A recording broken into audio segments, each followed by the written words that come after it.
ನಮಸ್ಕಾರ ಸ್ನೇಹಿತರೆ. ಈ ಹಿಂದೆ ಒಂದು ಕರ್ನಾಟಕದ ಮುಖ್ಯಮಂತ್ರಿಗಳ ಪಟ್ಟಿ ಅಂತೇಳಿ ಒಂದು ಆಡಳಿತಾವಧಿ ಮತ್ತೆ ಅದರ ಮಾಹಿತಿ ಬಗ್ಗೆ ಒಂದು ವಿಡಿಯೋ ಮಾಡಿದೆ. ಹಾಗೆ ಇದು ಅದರ ಕಂಟಿನ್ಯೂಷನ್ ವಿಡಿಯೋ. ಅಂದ್ರೆ ಕರ್ನಾಟಕದ ಉಪಮುಖ್ಯಮಂತ್ರಿಗಳ ಪಟ್ಟಿ, ಇಲ್ಲಿವರೆಗೂ ಎಷ್ಟು ಜನ ಉಪಮುಖ್ಯಮಂತ್ರಿಗಳಿದ್ರು, ಮತ್ತೆ ಯಾರ್ಯಾರು ಯಾವ ಅವಧಿನಲ್ಲಿ, ಮತ್ತೆ ಆಗ ಯಾರು ಮುಖ್ಯಮಂತ್ರಿ ಸ್ಥಾನದಲ್ಲಿದ್ರು ಅಂತೇಳಿ ಎಷ್ಟು ಮಾಹಿತಿ. ಇದು ಎಲ್ಲ ಪರೀಕ್ಷೆ ಅಂದ್ರೆ ಸ್ಪರ್ಧಾತ್ಮಕ ಪರೀಕ್ಷೆಗಳಿಗೆ, ಕಾಂಪಿಟೇಟಿವ್ ಎಕ್ಸಾಮ್ಸ್ಗೆ ತುಂಬಾ ಉಪಯೋಗ ಆಗುತ್ತೆ. ನೋಡೋಣ ಬನ್ನಿ.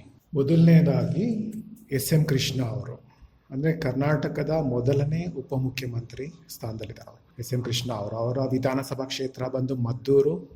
ಈ ಚುನಾವಣೆ ಬಂದು 1989ರಲ್ಲಿ. ಅವರ ಅವಧಿ ಬಂದು 21 ಜನವರಿ 1993ರಿಂದ 9 ಡಿಸೆಂಬರ್ 1994. ಅಂದರೆ ಅವ್ರು 1 ವರ್ಷ 322 ದಿನಗಳು ಉಪಮುಖ್ಯಮಂತ್ರಿಯಾಗಿ ಸೇವೆ ಸಲ್ಲಿಸಿದ್ದಾರೆ. ಆ ಸಮಯದಲ್ಲಿ ವೀರಪ್ಪ ಮೊಯ್ಲಿ ಅವರು ಮುಖ್ಯಮಂತ್ರಿ ಆಗಿದ್ರು. ಆಮೇಲೆ ಅವ್ರ ಪಕ್ಷ ಬಂದು ಕಾಂಗ್ರೆಸ್ ಪಕ್ಷ. ಹಾಗೆ ಎರಡನೇ ಉಪಮುಖ್ಯಮಂತ್ರಿ ಜೆ.ಎಚ್. ಪಟೇಲ್ ಅವರು, ಇವರ ವಿಧಾನಸಭಾ ಕ್ಷೇತ್ರ ಬಂದು ಚನ್ನಗಿರಿ. ಇದು 1994ನೇ ಚುನಾವಣೆ. ಇವರು 11 ಡಿಸೆಂಬರ್ 1994ರಿಂದ 31 ಮೇ 1996. 1 ವರ್ಷ 172 ದಿನಗಳು ಉಪಮುಖ್ಯಮಂತ್ರಿಯಾಗಿ ಸೇವೆ ಸಲ್ಲಿಸಿದ್ದಾರೆ. ಆ ಸಮಯದಲ್ಲಿ ಎಚ್.ಡಿ. ದೇವೇಗೌಡ ಅವರು ಮುಖ್ಯಮಂತ್ರಿ ಆಗಿದ್ರು ಜನತಾದಳದಿಂದ. ಮೂರನೇ ಉಪಮುಖ್ಯಮಂತ್ರಿ ಬಂದು ಸಿದ್ದರಾಮಯ್ಯನವರು, ಚಾಮುಂಡೇಶ್ವರಿ ವಿಧಾನಸಭಾ ಕ್ಷೇತ್ರ 1994ನೇ ಚುನಾವಣೆ.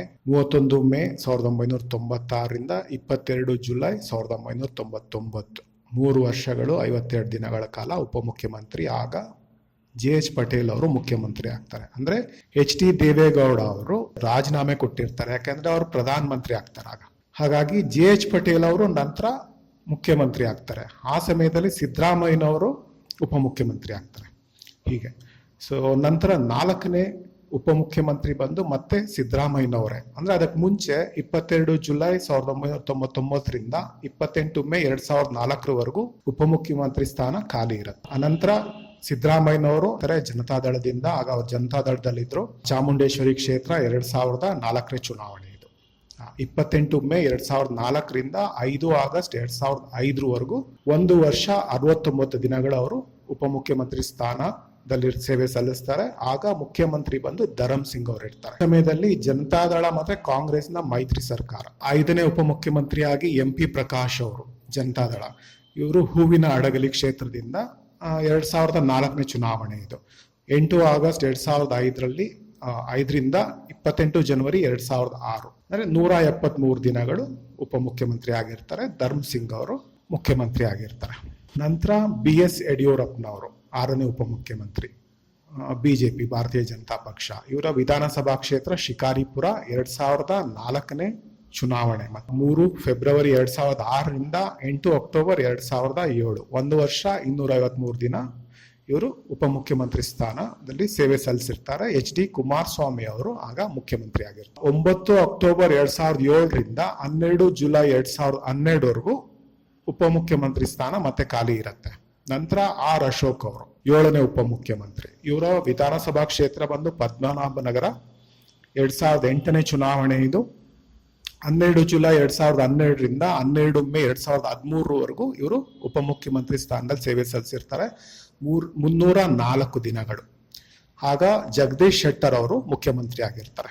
ನಂತರ ಅದೇ ಸ್ಥಾನದಲ್ಲಿ ಕೆ.ಎಸ್. ಈಶ್ವರಪ್ಪನವರು ಕೂಡ ಉಪಮುಖ್ಯಮಂತ್ರಿ ಆಗಿರ್ತಾರೆ.